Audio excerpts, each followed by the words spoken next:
रघुवंशी परिवार का घर शहर के एक पुराने मोहल्ले में था, जहां लोग एक दूसरे की हर छोटी बड़ी बात जानते थे। घर में रहते थे पंडित रघुवंशी, उनकी बहू नेहा और उनका बेटा विवेक।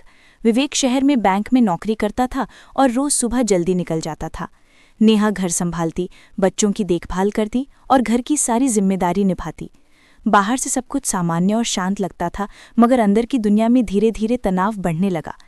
पंडित रघुवंशी बहुत शांत और संयमी इंसान थे, लेकिन उनकी आंखों में अक्सर उदासी झलकती। नेहा उन्हें थोड़ा कड़क लगती थी और हर बात में हल्का सा विरोध कर देती। शुरुआत में पंडित जी ने सोचा कि ये नई बहू की आदतें हैं और समय के साथ सब ठीक हो जाएगा, मगर धीरे धीरे ये छोटी छोटी बातें बड़ी उलझनों में बदलने लगी। एक दिन सुबह की घटना थी, जब विवेक ऑफिस चला गया और घर में केवल नेहा और पंडित जी थे। नेहा रसोई में व्यस्त थी और पंडित जी अखबार पढ़ रहे थे। अचानक नेहा बोली, पापा, ये पुराने कपड़े कब फेंकेंगे? सब घर में जमा हैं। पंडित जी ने हल्का मुस्कुराते हुए कहा, बेटा, अभी जरूरत नहीं, जब समय आएगा तो फेंक देंगे। नेहा का चेहरा खिंच गया। उसने कहा, आपको सब पर नियंत्रण रखना अच्छा लगता है, लेकिन घर को व्यवस्थित करने का मौका किसी को भी देना चाहिए। पंडित जी कुछ नहीं बोले, बस चुपचाप अखबार पढ़ते रहे। दोपहर में नेहा बच्चों को लेकर बाहर गई और पंडित जी घर में अकेले रहे। तभी उन्हें लगा कि घर में कुछ ठीक नहीं है। नेहा अक्सर छोटे छोटे बहाने बनाकर अपनी भावनाओं को दबा देती और पंडित जी को अनजाने में चोट पहुंचाती। उन्होंने तय किया कि अब चुप्पी का समय खत्म होगा। पंडित जी अपने पुराने दोस्त से मिले और उनकी सलाह ली। यदि घर में कोई गलतफहमी है तो उसे धीरे धीरे खुलवाना चाहिए, वरना परिवार टूट सकता है। उसी रात पंडित जी ने घर की पुरानी डायरी उठाई और उसमें सब लिखा।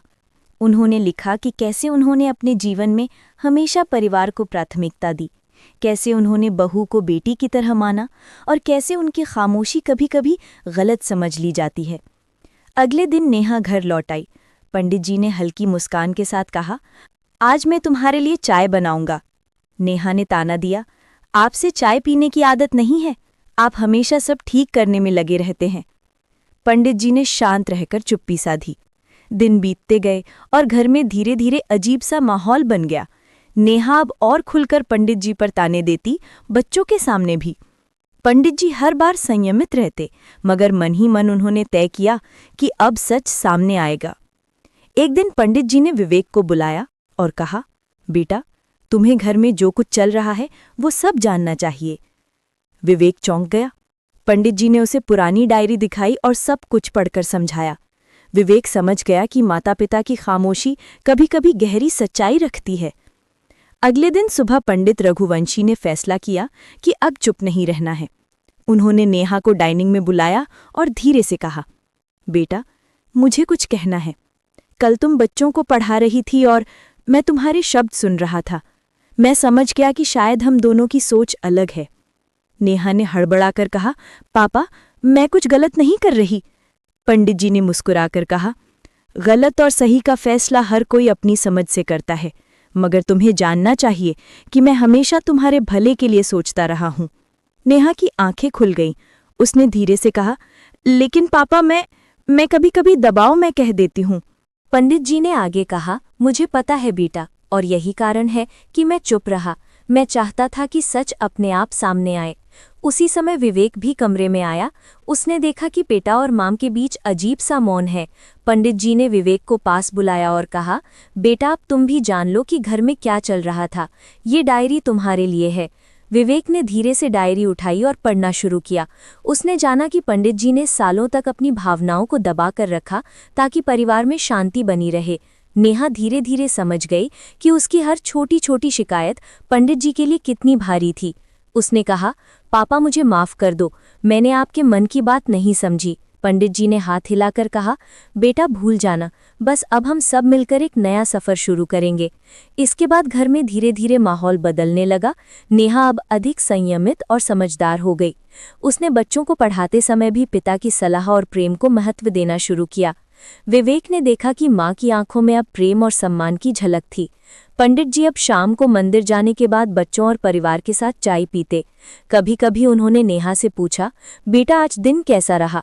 और नेहा अब जवाब देती, सभी ठीक है पापा, आप चिंता मत कीजिए। धीरे धीरे घर में वो अपनापन लौट आया जो समय के साथ खो गया था।